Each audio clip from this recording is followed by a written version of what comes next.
It's Animal time! Hello, welcome to another figure review. Today we're gonna have a look at the Figma number 109 Suruga Kanbaru from Bakemonogatari.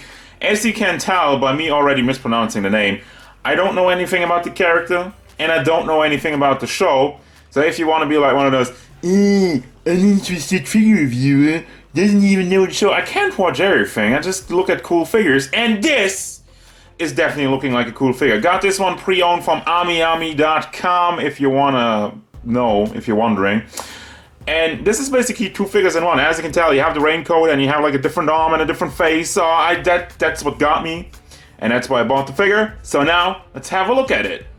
How can an old Figma smell this plasticky? Probably was left in the box forever and ever. She stands at about 13 centimeters to the top of her head, which means she goes up to 5.1 inches for your size and for the figure. Really love the face sculpt on this one. It's so full of personality, especially the smile that you have these little angles that go up on this side and this side. Eyes look very pretty, nice and detailed. Got the hair sculpt that goes around and has some detail at the tips. For the rest of it, it's mostly plain stuff. The entire outfit has a lot of pink and red, not my favorite color combination, but it's different, so I'm not complaining. As far as the paint goes, you have the little ribbon in the front, which is just yellow plastic from what I can tell. Actually, it's a lot hard. I thought it would be rubbery, but it's not. So, you got the red that goes around on the arm pads, shoulder. The shoulder clothing. There you go. That's, I guess, a better way of saying it. And then you got the red lines over here, which are just super wonky. I don't even know. How do they paint that? It's just like tuck, tuck, tuck. And then over there, it's a little bit thicker. And over there, it gets too thick. And yeah, I don't know. Weird stuff. Then we go down to the skirt. And it's pantsu time. Well, actually not. Pantsu denied because she has some leggings on or this kind of underwear piece. And as I move down to the shoes, which have a lot of detail on it, but are very, very, very ugly painted. It's just like, it's not clean. It is bleeding everywhere. And it looks kind of washed overall. So, sad. But for the rest of it, I mean, it looks good. But that's like, again, that's like almost the only part that has a lot of paint. And then they screw that completely up. So, they got that. Now I'm going to get to the other form of the character, so to speak, once I get to the over the articulation. First, hat moves forward, hat moves to the back, rotates all the way around. It's pretty stiff.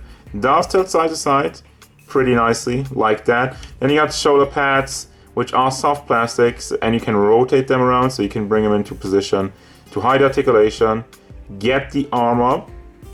45 degrees, you have the ball hinge in there, and another ball hinge in the chest area, so you can rotate that back and forth as well.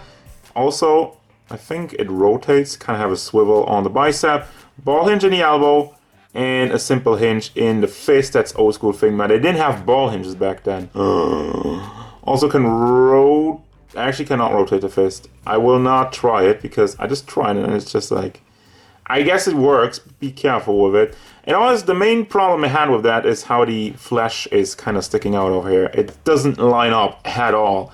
And that was like really old school Figma issues. Now, chest area, I really like what they did. It has some very good articulation because you have this piece over here, her belly, which is connected to a ball. And then you have the crotch piece, which is also connected to a ball. So if you combine these two, goes forward pretty nicely. It does get pulled back by the soft plastic that's draped over it, but overall it's very nice. Does go to the side, does go around and back, forward, and rotation in it. Same with the crotch piece. It's pretty nicely articulated. Doesn't have anything holding it up as such. Just really good stuff with that. Happy with that. For the legs, goes forward, goes to the back, and goes out to the side. Rotation on the ball. You have a swivel in the pants? No. Rotation on the ball is all you got. It's pretty good though. Then we have a ball hinge on the knee, and the foot is on another ball hinge. Nicely hidden actually in there. It's a pretty big ball. Forward, back, and does tilt side to side. And we don't have a toe hinge because it's old school Figma. They don't even do toe hinges at this point. all the time. Sometimes they do, sometimes they don't. So for the accessories, gonna start it off with the hands. You got like the regular hand for one side and the one for her taped up hand. This one is for the basketball, that's why you have a joint pack in there. But yeah, holding hands, basketball hands, open hands, and more posing hands for both sides. Obviously, then you got the claw, which is very nice and molded. It's kind of sharp a little bit. Be careful with that. But overall, that looks pretty cool, and that's really the main attraction. I'll put that all together. We got a different fist. Well, we got a fist hand for that. Got a different hand. Even that, then you got a raincoat, which again, I'll take that out. I'll do the transformation, and I'll show you all of that in just a second. But then we got different faces. You got like the monster face and the surprised face. This one actually looks... Man, the faces. I almost want to buy another one of this. Just already. The look. I like the look. And you got the closed eyes face. And then, of course, you got the basketball, which paint job on it is not good. It's going over the line. The black line's unclean. It's unfortunate. And finally, you got the Figma base and the Figma back as usual, but with a twist. You actually got the Figma clamp also this time around. Stop shaking tripod, please. You got this clamp, which you had with the Evangelion girls and a couple of other figures, but they kind of retired this, and I wonder why. You still have the hole in the back of the figure, so you don't have to use the clamp, but you can. Anyway, moving on. Oh my god. Putting on a jacket was a lot harder than it should have been, but I made it. Because they didn't... You can't open the jacket. You can't open the jacket. Look at these instructions. Take off the arms, and then fiddle the arms on the pegs. Well, it says like pull it up like that, and even that is not easier said than done. Then you put the arms on there, and then the jacket still squeezed in there, and then just, yeah. Like and subscribe. Yes, I'm gonna sell out right now. I'm selling out right now. Like and subscribe just for that, because I did that for you guys to show you everything. Anyway, just enough about that. Let's have a look at this. What do I call this? Beast mode. I don't know. As I was saying, the jacket is not plastic. It's a nice material, bendable. Can put off the hood or put it on. Obviously, it doesn't have any wire or anything, so it is floppy. It doesn't have anything to connect over here, and that's probably also you don't have a hole in the back, so you can put on the regular Figma base. I guess that's why they have the clamp. I tried to look for the clamp right now, but I can't find it. Anyway, there it is. So you can use the clamp. But she does stand perfectly on her own, and if you're wondering why I put the basketball in the hand, it's just because I wanted to try that out. I think it looks cool. It's like a yellow jacket monster with a basketball. As she falls. Alright, obviously not the most stable, but yes, finally I'm gonna get to the final thoughts. I'm not dismantling this again, so I'm gonna let her be in this form, I guess. I mean, it's something else, something different. So, final thoughts. Like I just said, it's something else, it's something different, and it's basically two figures in one. It is an old Figma, so it does suffer from a little bit of lack of articulation, but I did really like just the hands for the most part. I still like what they did with the entire chest area.